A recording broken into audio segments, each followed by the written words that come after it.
প্রিয় বায়ু বোনেরা, আজকের এই ব্যস্ত জীবনে আমরা সবাই সুখ, শান্তি আর সফলতা চাই, কিন্তু অধিকাংশ মানুষ জানেই না প্রকৃত শান্তি কোন পথে আসে। চলুন জেনে নেই এমন 7টি গুরুত্বপূর্ণ ইসলামিক পরামর্শ যা আমাদের জীবনকে পাল্টে দিতে পারে। 1. যে ব্যক্তি তার রবকে ভুলে যায় তার হৃদয় কখনো শান্তি পায় না। কুরআনে আল্লাহ বলেন, যে আমার স্মরণ থেকে মুখ ফিরিয়ে নেবেন তার জীবিকা হবে সংকুচিত। সুখ পেতে চাইলে আল্লাহর সাথে সম্পর্ক গড়ে তুলুন। 2. হারাম উপার্জন করা। যে রিজিক হারাম তাতে কখনো বরকত থাকে না। হারাম খাবার আমাদের দোয়া কবুলে বাধা সৃষ্টি করে। জীবনে সুখ চাওয়ার আগে উপার্জন হালাল কিনা তা নিশ্চিত করা অবশ্যই জরুরি। 3. হিংসা বিদ্বেষ পোষণ করা। হিংসা একটা আগুন যা আগে নিজের মনকে পোড়ায়। অন্যর ভালোত্ব হিংসা নাই করে নিজেরও উন্নতির চেষ্টা করলে প্রকৃতিক সুখ আছে।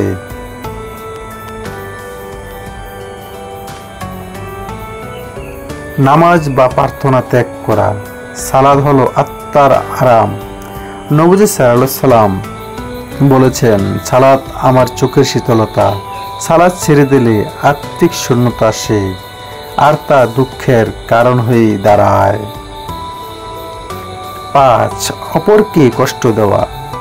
কাউকে কষ্ট দিয়ে কেউ কোনোদিনও সুখী হতে পারে না।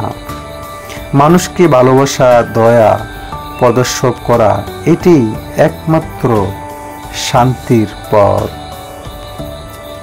6. নেতিবাচক চিন্তায় ডুবে থাকা। সব সময় দুঃখের দিক না দেখে আল্লাহর দেওয়া নেয়ামতের কথা মন প্রশান্ত হয়।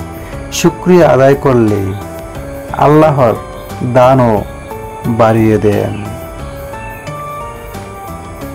7. নিয়মিত তওবা না করা। পাপ মানুষকে অস্থির করে তোলে। নিয়মিত তওবা ইস্তিগফার করলে অন্তরে প্রশান্তি আসে। আল্লাহ সব সময় ক্ষমাকারী। প্রিয় বায়ু বোনেরা, সুখ কোনো বাহ্যিক জিনিস না, এটা মনের প্রশান্তি। যদি আমরা এসব ভুল এড়িয়ে চলি তাহলে ইনশাল্লাহ জীবনে প্রকৃত সুখ অবশ্যই আসবে। আল্লাহ আমাদের সকলকে সহিহ পথ দেখান। আমিন।